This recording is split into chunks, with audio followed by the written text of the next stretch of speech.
नमस्कार दोस्तों EPS 95 minimum pension वृद्धि की एक और नए वीडियो में आप सभी का बहुत बहुत स्वागत है। दोस्तों, एनसीपी सांसद सुप्रिया सूले जी ने बीजेपी सरकार को फिर से घेरा।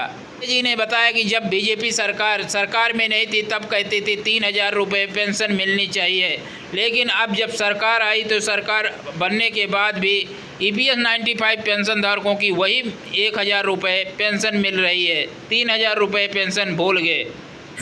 हाउस में जो सांसद मिले हर एक को उस साइड बैठो या इस साइड बैठिए, each one some senior citizen has met each MP.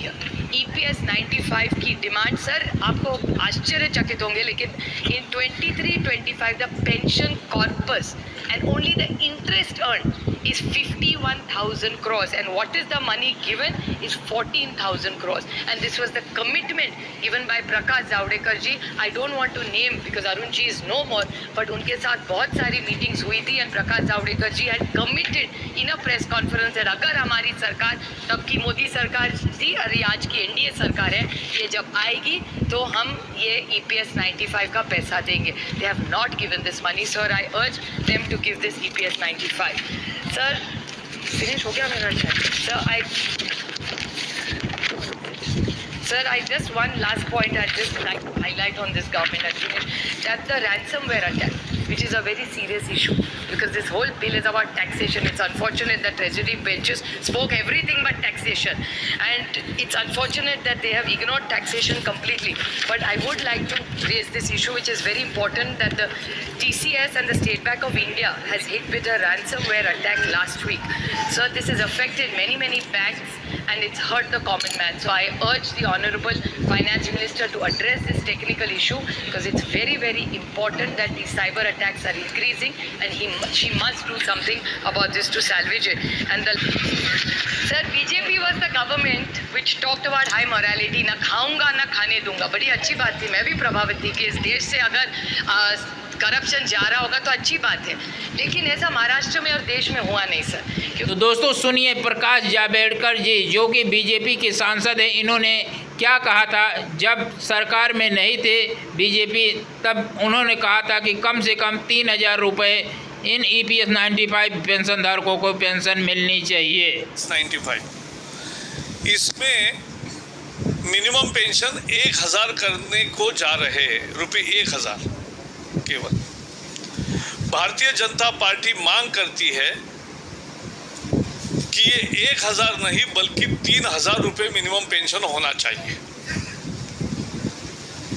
1,000 रुपये मिनिमम पेंशन करना ये मजदूरों के साथ धोखा होगा और एक टोकनिज्म होगा.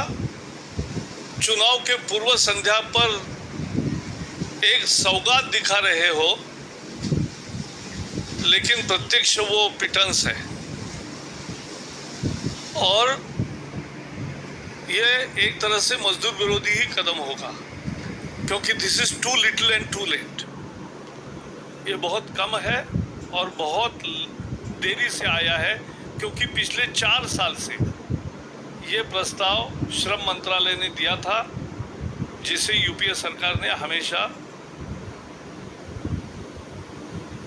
बाजू में रखा था. हम मांग करते हैं कि कम से कम 3,000 रुपये पेंशन होना चाहिए और वो महंगाई से जुड़ना चाहिए.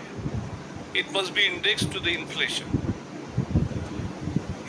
देश में आज 5 करोड़ मजदूर इस में हर महीने अपने तनख्वाह से 8.33 देते हैं. वो उनका प्रोविडेंट फंड में जमा होता है. 5 करोड़ मजदूरों के जो मालिक है वो भी 8.33 देते हैं, जो पेंशन स्कीम में जाता है. 8.33 बाय एम्प्लॉयर. लेकिन सरकार है कि जो केवल 1.16 देती है. अब ये 1,000 रुपये कर, और इसलिए हुआ हो क्या रहा है, 5 करोड़ मजदूर इसमें हर महीना भरते हैं पैसा. इसके 41 लाख कर्मचारी है पेंशनधारी, और out of 41 lakhs 30 lakh get less than 1,000 rupees. तो वो 1,000 रुपए करने का सरकार का प्रस्ताव एक मरहम नहीं है, ये जख्म पर नमक छिड़कने जैसा है आज के बढ़ते महंगाई में। इसलिए वो 3,000 रुपए होना चाहिए, ये हमारी मांग है। लेकिन जब से 15 साल से बीजेपी सरकार चल रही है, अब EPS 95 पेंशनधारकों की पेंशन में वृद्धि बीजेपी सरकार नहीं कर रही, जबकि EPS 95 के पेंशनर प्रधानमंत्री मोदी जी से 2 बार मुलाकात किए, लेकिन अभी भी EPS 95 पेंशनधारकों की पेंशन में बढ़ोतरी नहीं हो पाई। आपने सुना कि बीजेपी के सांसद प्रकाश जावड़ेकर जी ने कहा कि 3,000 रुपये प्लस DA महंगाई भत्ते से जोड़ा जाना चाहिए। 1,000 रुपये पेंशनधारकों को देना ये गलत बात है। ये 1,000 रुपये पेंशनधारकों के साथ धोखा है। कम से कम 3,000 रुपये पेंशन EPS 95 पेंशनधारकों को मिलनी चाहिए।